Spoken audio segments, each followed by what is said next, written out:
Hello Tech Explorers, got multiple Telegram accounts and need to switch between them? No problem, I'll show you how to change accounts in just few taps. Let's go.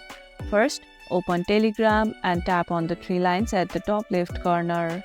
Now tap on the drop-down icon located right beside your username. Here you will see an option called Add Account. Tap on it. You can log in with another phone number or scan a QR code if your other account is already logged in on another device.